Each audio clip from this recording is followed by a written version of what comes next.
Hello and welcome to this week's vlog from Madison's. Well, another exciting week. I launched my vlog to you last week, filmed it on Saturday morning, and then by Saturday evening they were announcing another 4-week lockdown which came into effect on Thursday and runs till the 2nd of December. What does it mean for the housing market? Well, Robert Jenrick, the housing minister, was very quick to come out and say that the housing market does stay open. So if I think about the various steps that are involved in that, it means that we can continue to do viewings. There have been strict guidelines around viewings for quite a while. It has to be with a proceedable buyer with an intent to make an offer.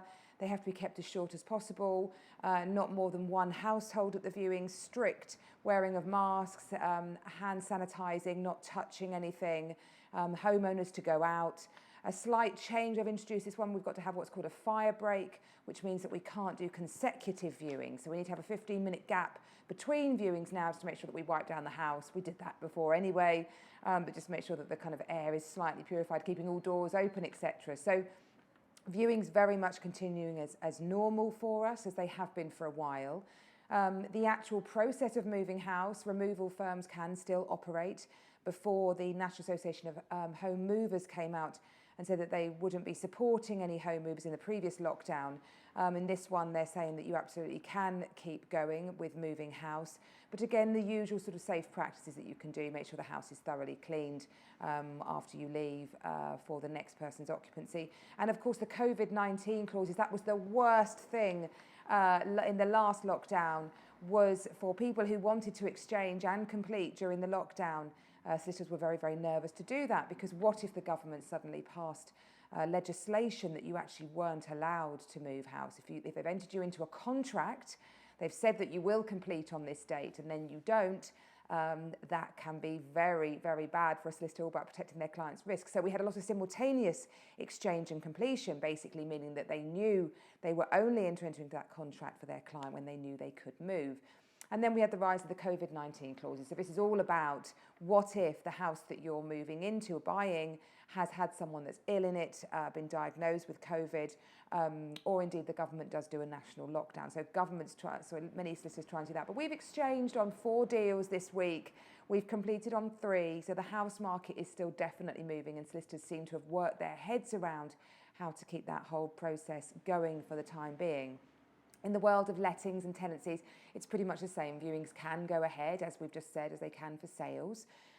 If tenants are there and they don't want people in their home, they have every right to say, no, you can't come in at the moment. Especially important if they're displaying any symptoms or COVID, or of course have had COVID, you absolutely can't go in there. So better to do viewings on vacant properties at the moment, not ones where tenants are still in situ.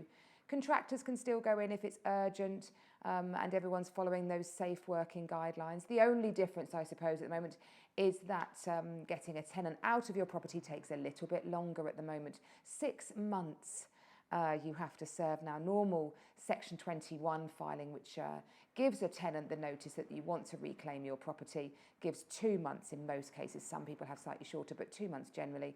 Now it's gone to 6 months. So, and recently also saying that you cannot, no one will be evicted over Christmas. So that's probably the biggest difference in the world of lettings at the moment. But other than that, it's all still pretty much business as usual. So of course, what are my forecasts for what this latest lockdown will mean?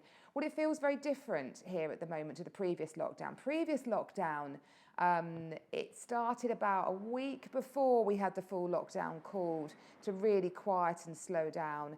That really hasn't been the case. We still are quite busy, although there's no doubt that the phone is not ringing as much, and we're not getting as many viewing requests. And I think that's because most people just feel that's probably, at the moment, not sure whether they can do a viewing, and is it right to do a viewing? So we're expecting it to get a little bit quieter for actual activity of viewings, but I've got about 15 new properties I'm still taking to market at the moment.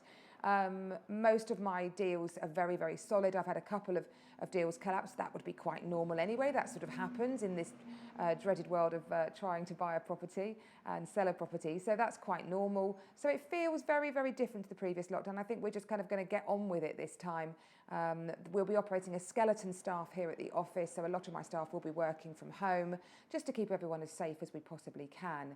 But But interestingly, this graph here from Rightmove, this is quite an interesting one, I think, because it looks at search activity on Rightmove in comparing the UK against Greater Manchester and Newcastle.